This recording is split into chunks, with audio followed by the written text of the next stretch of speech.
नमस्कार, मैं प्रकाश कुमार। सियासत में संकेतों के बड़े मतलब होते हैं, लेकिन यही संकेत अगर मोर्चेबंदी में तब्दील होने लग जाए तब आप क्या कहेंगे? और अगर वो मोर्चेबंदी देश की सरकार के ही खिलाफ होने लग जाए, उनके सहयोगियों के बीच में ही होने लग जाए, तब क्या वो सरकार अपना झोला उठाकर चल पाएगी, या वाकई उन्हें झोला उठाकर जाना ही पड़ेगा, जिन्होंने कभी कहा था कि हम मेरा क्या है, हम तो झोला उठा के चल देंगे। दरअसल इंडियन एक्सप्रेस ने एक बड़ी खबर छापी है। वो खबर ये बताती है कि नीतीश कुमार, जो कि नरेंद्र मोदी की सरकार में बड़े सहयोगी हैं, वो राहुल और ममता के साथ खड़े हो गए हैं। जी हाँ, ये सिर्फ अफवाह नहीं है, ये वैसे सिर्फ संकेत नहीं है जैसे अक्सर ये कहा जाता है कि यूट्यूब वाले तो रोज सरकार गिरा देते हैं। लेकिन इस बार ये खबर छपी और ये एक पुख्ता खबर है। मतलब वो सिर्फ संकेतों में बात नहीं हो रही है कि ऐसा हो सकता है, बल्कि ऐसा हुआ है। अब हम उस खबर पे बात करेंगे कि अगर ऐसा रहा, अगर नीतीश जिस तरीके से संकेत अपने बदल रहे हैं, तो क्या देशवासियों को झोला देखने को मिल सकता है कि वो इम्पोर्टेड वाला झोला है, या फिर वो गांधी मिशन वाला झोला है, जिसकी बात कभी कही गई थी। लेकिन हम उससे पहले चलिए अब सस्पेंस रखते हुए सीधे सीधे खबर पे आ जाते हैं। दरअसल इंडियन एक्सप्रेस ने एक खबर छापी है दोस्तों। उसके अनुसार ओबीसी कल्याण समिति की एक बैठक हुई पार्लियामेंट में। पार्लियामेंट के उस बैठक में विपक्ष की ओर से 3 पार्टियों के सांसद शामिल हुए। कांग्रेस के सांसद आए, टीएमसी के सांसद आए और लेफ्ट के सांसद आए।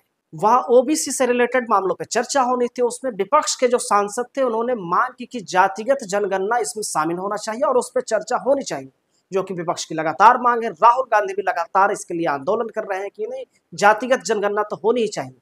लेकिन दरअसल दोस्तों यहीं पे बात नहीं रुकी। बात यह हुई कि जो नीतीश कुमार की पार्टी है जदयू, उनके सांसद गिरधारी लाल शर्मा ने भी ये मांग कर दी कि जातिगत जनगणना होनी चाहिए और उसके लिए उनकी पार्टी विपक्ष के साथ खड़ी है और इसके लिए प्रधानमंत्री को लेटर लिखा जाना चाहिए। इसके बाद सवाल खड़े उठने ये शुरू हो गए कि जो सरकार मोदी जी के नेतृत्व में चल रहे हैं, वो विपक्ष पे तो चलो उनका कंट्रोल नहीं है कि वहां वो उनकी बात नहीं होगी, लेकिन आखिर जो साथ खड़े हैं उनकी पार्टियां, वो विपक्ष के सुर में सुर क्यों मिला रहे हैं? इसी से एक बड़ा सवाल ये उठने लगा कि क्या मोदी और नीतीश के बीच सब कुछ ठीक नहीं है? नीतीश कुमार भी आजकल राजगीर के दौरे पे हैं और कहा जाता है कि जब वो राजगीर चले जाते हैं तब कुछ ना कुछ वो खेला कर देते हैं।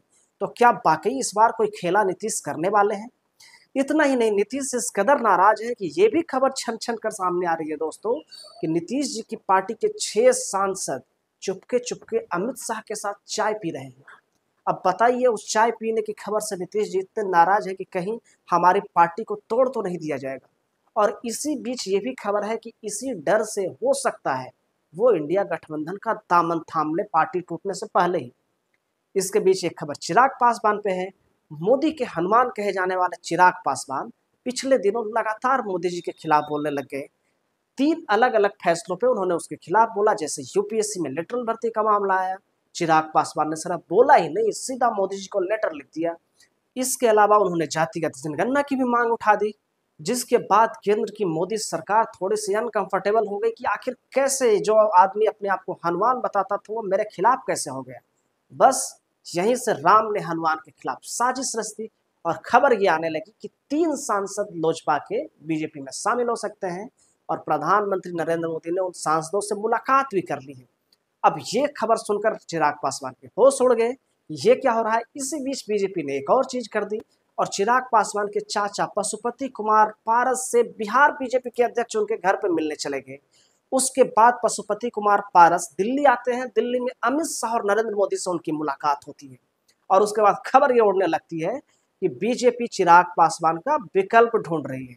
ऐसे में चिराग के ऊपर भी सवाल उठने लगे कि कहीं चिराग का झोला बीजेपी उठा तो नहीं देगी। और इन्हीं खबरों के कारण लगातार ये चर्चा का विषय है कि झोला आखिर किसका उठेगा? नीतीश कुमार का उठेगा, चिराग पासवान का उठेगा, या फिर उनका उठ जाएगा जो उठा देने की बात करते हैं, यानी कि मोदी जी का। क्योंकि झोला उठाने पे तो सिर्फ कॉपीराइट अगर किसी का है तो देश के प्रधानमंत्री नरेंद्र मोदी का है।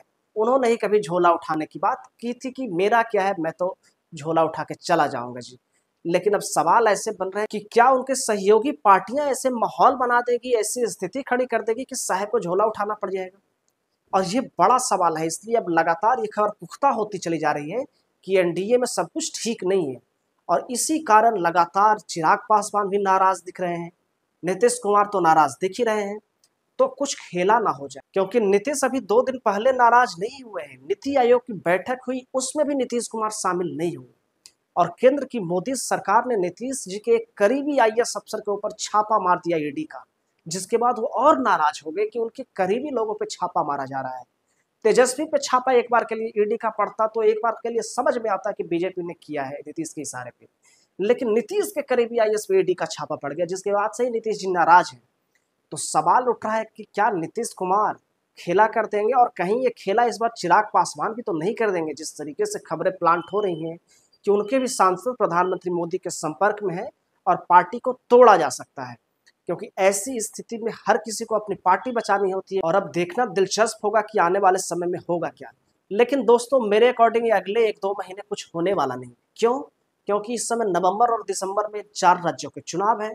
ये 4 राज्यों के चुनाव नरेंद्र मोदी के लिए अगले 4 साल तय कर देंगे, क्योंकि इसमें अगर वो हार जाते हैं तो कोई शक नहीं नीतीश कुमार और चिराग पासवान झोला उठाकर इंडिया गठबंधन के साथ चले जाएं, क्योंकि वो दोनों इतने करीब आ चुके हैं कि वो इंडिया गठबंधन के ही मुद्दों पे बोलने लगते हैं, उनके पक्ष में बात करने लग जाते हैं, बीजेपी के विरोध में बात करने लग जाते हैं।